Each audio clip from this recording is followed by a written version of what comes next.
안녕하십니까. 최창호입니다. 네.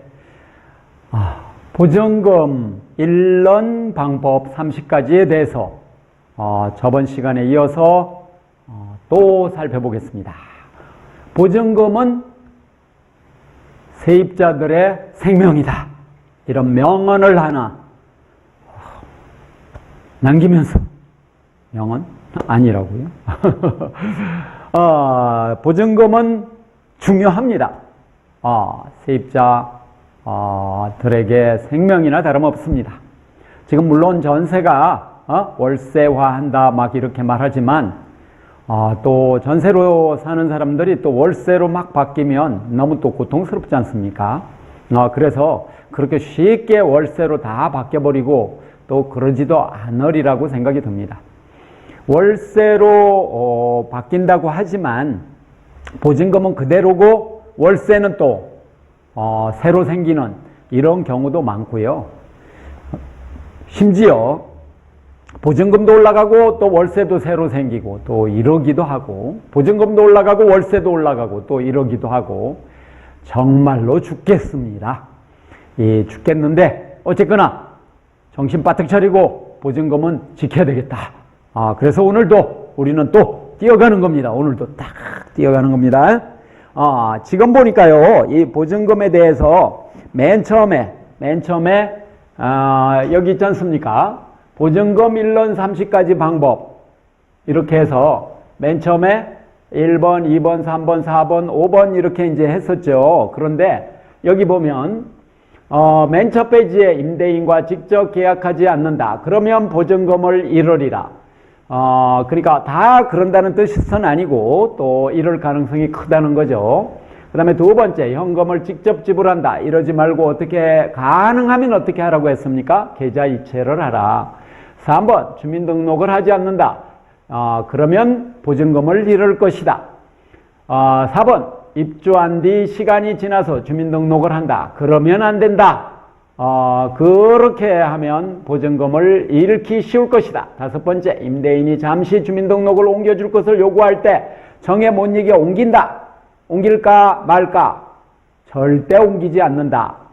이렇게 시작을 하면서 보증금 1년 서로 가지 방법에 대해서 쭉 이야기를 해왔습니다. 그 다음에 이게 두 번째입니다. 두 번째가 6번부터 여기 10번까지 이렇게 쭉 있습니다. 6번부터 10번까지 쭉 있는, 그래서 여기 이렇게 하고 나니까 또 10번이 또 지나갔고요.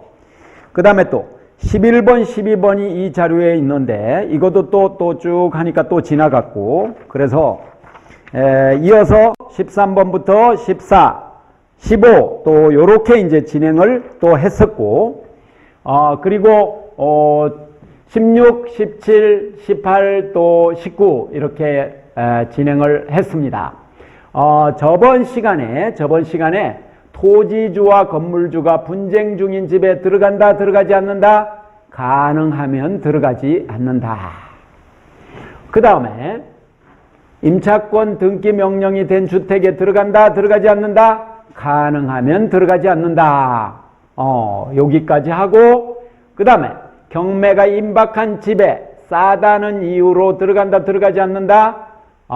경매가 임박한 집인지 아닌지 어떻게 하냐? 요 얘기를 좀 했었습니다. 일단 동네에 있는 공인중개사라고 하면 좀 더 잘 파악할 수 있지 않겠나 하는 겁니다. 그 집의 어떤 세금 관계나 또 그 집의 사업이 지금 어떻게 되는지 이런 거에 대해서 상당히 민감할 수 있는 게 공인중개사입니다. 왜냐하면 오랫동안 마을에서 공인중개사를 해오는 사람은 또 책임감도 그만큼 또 강할 수가 있기 때문에 모든 공인중개사를 믿으라는 뜻은 아닙니다만, 일단 그럼에도 불구하고 공인중개사를 통해서 할 때 바로 경매가 임박한 집인지 아닌지 알 수가 있다. 이런 집은 세금 체납을 했다거나 아니면 또 뭔가 또 빚이 자꾸 늘어나가지고 재무 상태가 안 좋은 집안이거나 이런 집인 경우겠죠. 근데 경매가 임박한 집에 싸다는 이유로 들어가면 어떤 문제가 있는가? 이제 요걸 또 이야기를 좀 더 진행을 해 보겠습니다. 경매가 임박한 집에 이제 들어가게 된다면 이런 문제가 생길 수가 있습니다.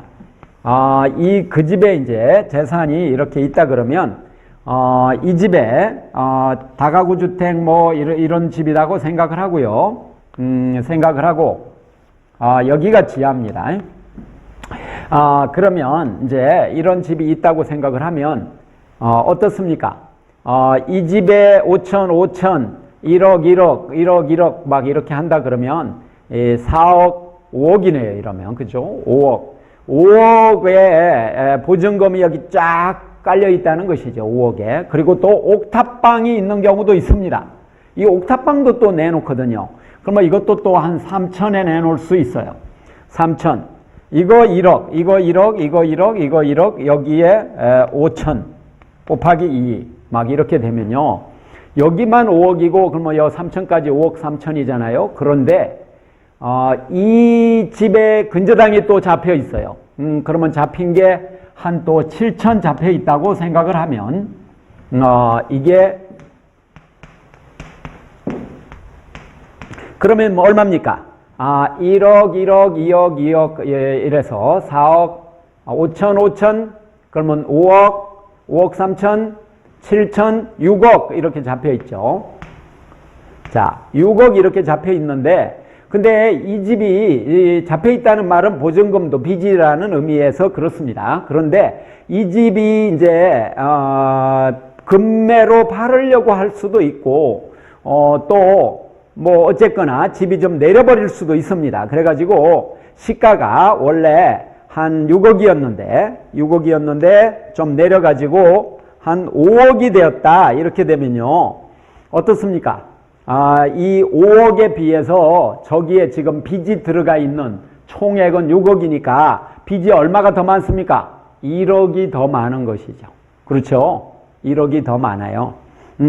근데 이제 이렇게 빚이 만약에 뭐보다 실제 가치보다 이 초과하는 집 같은 경우는 이 소액 보증금 형태로 이 뭐 옥탑방일지라도 이렇게 이제 들어간다. 이렇게 들어가게 되면 그러면 어떻게 됩니까? 그렇게 되면 소액 보증금은 최우선 변제해 주는 그런 조항이 있죠.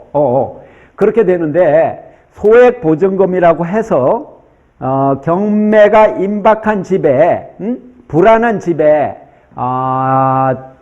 들어갔다. 그래서 실제 재산보다 초과하는 액수로 내가 들어갔다.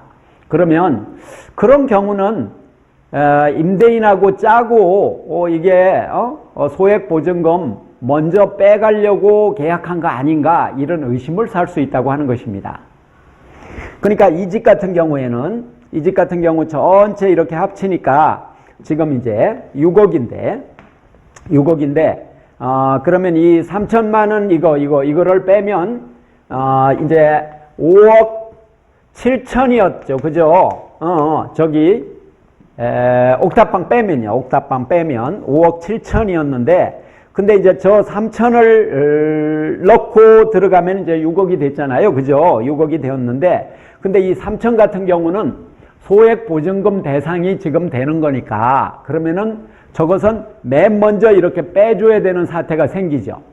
그렇죠? 그러면은 이 3천보다 바로 앞에 있는 사람이 이 3천을 빼줌으로 인해서 보증금의 훼손이 올 수가 있죠. 그러니까 이런 게 남의 이익을 침해한 그런 계약이라고 의심을 받을 수가 있다는 겁니다. 이런 걸 갖다가 사해행위라고 합니다.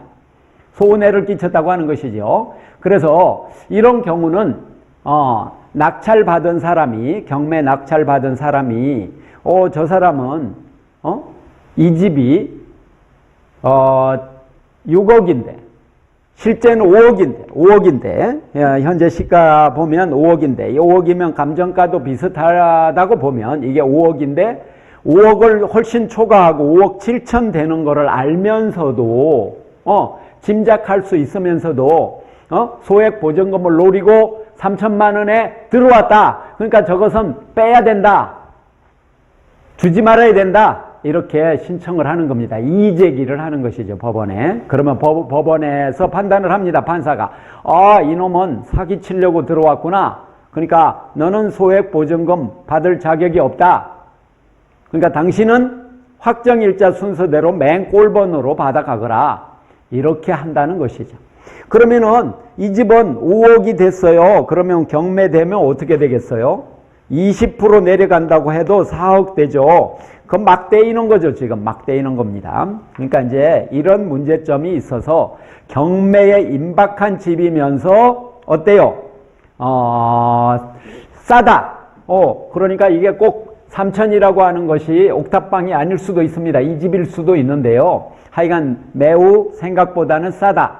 이 평상시 같으면 이 옥탑방이 5천인데 3천에 나왔더라. 이런다고 해서 들어가면 위험할 수 있다고 하는 것입니다. 왜? 보증금 액수와 근저당 액수 총액을 합쳤을 때 실제 그 건물의 가격을 초과하는 그런 문제가 있을 때는 이 남의 이익을 침해하기 위해서 들어온 사람이다 하는 의심을 받게 된다고 하는 것입니다. 그런 의심을 받으면 어떻게 되는 겁니까? 나중에 저 돈을 전혀 못 돌려받을 가능성이 있다. 최우선 변제, 즉 소액 보증금 최우선 변제를 인정 못 받을 가능성이 있다. 누구한테? 법원에 의해서. 누가 신청해서? 경매에 낙찰받는 사람이 또는 이해관계인이 대개 신청을 하게 되죠. 자기 거 훼손이 되는 거니까 그런 문제점이 생길 수가 있다. 네, 하는 것입니다. 자, 그러면 그러니까 받은 사람은 아니고 그 사람은 아니라고 생각이 듭니다. 그 사람이라기보다는 그 사람은 아니고 이해관계인이 그러니까 그 이전에 들어왔던 사람 또는 근저당 잡은 은행 이런 데서 이의제기할 가능성이 크다. 이렇게 말씀드리겠습니다. 네. 자, 그러면 그 다음으로 또 넘어가 보겠습니다. 자, 21번 매우 싼 집에 들어간다. 이것도 거의 똑같은 내용인데요. 근데 이 경매에 임박했냐 안 했냐의 이 차이가 일단 있습니다. 그런데 매우 싼 집이 경매에 임박한 경우도 많이 있다. 그래서 매우 싼 집에 이제 들어가면 아까 그런 문제가 발생한다고 하는 것입니다. 경매에 임박했던지 임박하지 않았던지 싼 집에 들어간다고 하는 건 어떻습니까? 사기를 당할 가능성이 농후하다. 사기를 당할 가능성이 높다. 이렇게 말씀드릴 수 있겠어요. 그 제가 상담 사례인데요. 상담 사례를 하나 말씀드려보면 이제 어떤 분이 어떤 주택에 이렇게 이런 다가구 주택이에요. 다가구 주택에서 문제가 많이 생깁니다. 이런 다가구 주택에 이제 이렇게 들어갔는데 다가구 주택에 들어가서 계약을 할 때 일단 이 집이 좀 널찍하다고 공인중개사한테 소개를 받았어요. 이 집이 좀 널찍하다. 그래서 여기 문을 통해서 이 집을 이제 들어가 보니까 여기에 책장이 막 이렇게 많이 쌓였더라는 거예요. 여기에. 그래서 책이 많이 쌓였는데 이쪽 공간이 여기 이쪽 공간만큼 거의 이쪽 공간만큼 넓은 데가 추가로 있다. 이렇게 얘기를 들었다는 겁니다. 그래서 그 말을 믿고 이분은 그러면 이거는 또 다른 자녀가 자거나 또 다르게 또 이용을 하면 되겠네. 이렇게 생각을 하고 이 집을 계약했는데 나중에 보니까 이 공간이 거의 없더라는 것이죠. 그러니까 이것도 마찬가지입니다. 요 공간 이렇게 넓었을 경우에 대비해서 넓을 경우에 이런 집이라면 예를 들어서 보증금 8천이어야 되는데 5천에 나왔더라. 이런 가정을 해볼 수 있습니다. 제가 상담했던 사례는 이게 한 9천 8, 9천 되는 걸로 기억합니다. 액수가 정확히 생각나지는 않는데요. 성동구인데요. 그런데 아무튼 이것도 8천이다라고 이렇게 8천 가치가 된다라고 생각했는데 5천에 나왔다. 이러면 의심을 해보라는 것이죠. 그러니까 여기 넘어 뭐가 있다 없다 이거는 가서 책을 밀치고라도 사실은 다 봤어야 되는 건데 근데 이 보기 어렵게 그러니까 일부러 이렇게 사기를 치지 않았나 싶어요. 그래서 나중에 경매돼 가지고 이분이 한 5천대였거든요. 참 안타까운 일이어서 이분이 어떻게 하면 구제를 받을 수 있을까 해서 제가 연락도 여기저기 많이 해보고 했습니다만 법적인 것까지는 아직 안 넘어간 상태인데 얼마 전까지 그렇습니다. 그런 상태인데 너무나 가슴 아픈 사연이 있는 댁이었습니다. 그리고 아까 말씀드린 경매될 때 경매 임박해서 싼 그런 집 같은 경우는 당연히 그런 건데 파악이 이제 힘들다 이런 말씀은 드렸고요. 그런 이외에도 이 싼 집에 들어갔다가 아주 피해를 보는 경우가 많이 있습니다. 전봇대에 소액 보증금 있잖아요. 최우선 변제 3천만 원 이런 식으로 난다는 거죠. 광고가 3천만 원. 그런데 큰 방이 있다 이렇게 광고가 나요. 그런데 그런 집 들어가면 되겠습니까? 안 되겠습니까? 안 됩니다. 그러니까 그것도 싼 집이죠. 근데 뭐라고 하면서 내놓습니까? 소액 보증금은 국가가 무조건 보장한다 이러면서 설득을 하는 거죠. 근데 대부분의 사람들이 그렇게 생각한다는 겁니다. 소액 보증금은 국가가 다 보장한다 이렇게 생각하고요. 또 확정일자 이거 받으면 다 또 보장되는 거다 이렇게 또 생각을 하는 사람도 많다는 겁니다. 확정일자 이렇게 하면 국가가 찍어줬으니까 다 보장된다 이렇게 천만의 말씀이고요.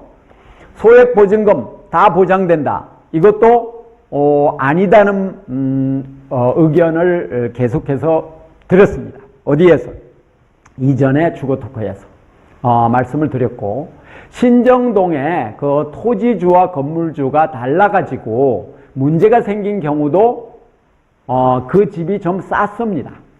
그러니까 싼 집에 들어가는 거는 문제가 많이 있다. 그런데 대개 공인중개사 측에서도 그걸 거래하려고 하는 욕심이 있는 거고요. 그리고 이야기도 또 어느 정도는 하했다고 들었습니다. 그 경우 이 분쟁이 있는 건데 저쪽 집도 분쟁이 있었다. 근데 별 문제가 없었다. 문제가 있겠냐. 설마 공인중개사 이분들도 이 건물주하고 토지주하고 이렇게 싸울 때 건물 철거 명령이 법원에 받아들여지고 또 철거 명령을 신청할까 이렇게 생각을 못 해봤겠죠. 그리고 또 살고 있는 사람을 내쫓는 퇴거 명령 이게 법원에 받아들여질까 이 생각도 또 못했을 수 있습니다. 그분들은 그런 한계에서 생각할 수밖에 없다 이런 생각도 좀 해봅니다. 그 공인중개사가 책임이 면제되는 건 아니지만 그런 사례를 자신이 경험 안 했다면 그럴 수 있지 않습니까? 네. 하여간에 내 보증금 내가 챙겨야 된다 하는 말씀을 드립니다. 싼 게 비지떡이라고 하지 않습니까? 옛날에 아마 조선시대에 그 어떤 주모가 싸줬다는 거잖아요. 그 과거 보러 가는 사람한테 뭐를요? 비지떡을 싸줬대요. 그 가는 사람 배고프지 말라고. 그랬는데 그게 어떻게 전해져 가지고 싼 게 비지떡. 그러니까 싼 게 그러니까 싸준 게 비지떡. 이게 요즘에는 싸다 비싼 거 아닌 게 그게 비지떡이다 이런 식으로 그 아주머니의 그 훌륭한 생각 그분의 그 베풀음의 태도가 이렇게 이상하게 전해져서 그분이 지금 좀 슬퍼하지 않을까 싶습니다. 자, 그 다음에 또 넘어가서 조금 다음 차례를 보겠습니다. 자, 매우 싼 집에 들어간다, 들어가지 않는다, 들어가지 않는다. 공인중개사의 말을 또는 공인중개사 사무소의 직원의 말을 맹신한다. 읽어보겠습니다. 이게 22번입니다. 공인중개사의 말을 맹신한다. 또는 직원의 말을 맹신한다. 동네에서 친한 사람일지라도 마찬가지입니다. 그 사람의 말을 맹신해서는 안 되고, 내 보증금이 왔다 갔다 하는 이런 문제인데, 내 보증금이면 내 주거권이 현재 법체계에서 내 주거권의 핵심적인 보장, 어떤 근거가 보증금인데, 근데 그 보증금이 날아가 버릴 수도 있는, 문제가 있을 수도 있는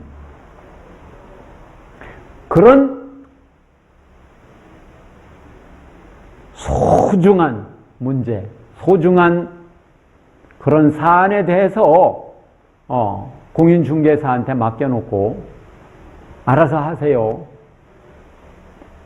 난 소장님만 믿습니다. 안 되죠. 어떻게? 누구를 통해서라도 명확하게 그 집에 대해서 파악해야 되고, 그리고 그 집의 등기부 등본 살펴봐야 되고, 토지대장 떼봐야 되고, 토지대장과 건물대장의 그 소유주와 지금 계약하는 계약서에 나와 있는 소유주가 같은가, 번지수가 같은가, 이런 거 전부 대조해보는 그런 꼼꼼함, 치밀함, 이런 것이 있어야 자기 자신을 지킬 수 있다. 이런 말씀을 드립니다. 자, 그러면 그 다음 번으로 바로 넘어가겠습니다. 자, 전봇대 광고를 보고 소액보증금 액수로 넓은 집에 들어간다. 아까도 잠깐 말씀드렸는데요. 우리 동네에도 몇 년 전에 그런 게 많이 붙었습니다. 그러니까 3,200만 원이 서울 지역의 최우선 변제금인데 전봇대에 3,000만 원 이렇게 붙거나, 그 이전에는 또 2,500만 원이었습니다. 최우선 변제가 서울 지역의 경우. 그러니까 어떻습니까? 그 이전에는 2,500 이렇게 막 붙는 겁니다. 그런데 2,500만 원 들고 이제 가서 이렇게 계약을 하러 간다면, 그러면 나중에 보증금을 잃을 가능성이 많다. 그 집을 계약을 일종의 하게 되면 그러면 뭐라고 합니까? 소액보증금은 국가가 무조건 보장한다, 이렇게 얘기를 하는 겁니다. 그 말에 속으면 된다, 안 된다? 절대 안 된다. 이미 그 집은 어떻습니까? 빚으로 100% 넘는 빚으로 쩔어 있는 집이라는 거예요. 그 집의 시가는 4억인데 보증금과 그리고 근저당 잡은 거 이런 걸 다 합치니까 5억이더라, 아니면 4억 꽉 찼더라. 이렇게 되면 거기다가 소액보증금 3,200, 또 3,200도 한 사람이 아니고 두 사람, 세 사람, 네 사람, 다섯 사람 이렇게 계속 받아갖고 사기치고 날려면 그러면 내 보증금만 없어진 거죠. 아까도 말씀드렸지만 실제 재산 액수보다 더 많은 빚이 있는 임대인 집에 들어가서는 안 된다. 나중에 법원이 판단을 할 때 잘 몰랐다, 국가가 다 보장하는 줄 알았다, 이런 거 봐주지 않습니다. 그러니까 어떻게 합니까? 자기 스스로 잘 판단을 해서 계약을 하든지 계약을 피하든지 해야 되는데, 특히 전봇대에 혹하게 붙어있는, 굉장히 조건이 좋고 뭐라고 합니까? 화장실 따로, 욕실 따로 막 이렇게 붙어 있으면서 평수는 20평인데 그걸 3,200에 전세로 살 수 있다 막 이런 거 나와 있잖아요. 아니면 월세가 좀 붙을 수도 있습니다. 더 속이기 쉽게 하기 위해서 그런 데에 계약하러 들어갔다가 보증금 몽땅 떼이는 그런 사태가 생기는 겁니다. 뭐 인천에서도 그런 보증금 사기가 있었고 곳곳에서 그런 또 사기가 있습니다. 정부 자료에 의하면 주민등록도 위조하고 등기부 등본도 위조하고 그렇게 해서 사기를 치는 세입자로 특히 월세입자로 들어와 가지고 자기 보증금이 거의 걸려 있지도 않은데 근데 이제 임대인은 그 집에 안 사는 겁니다.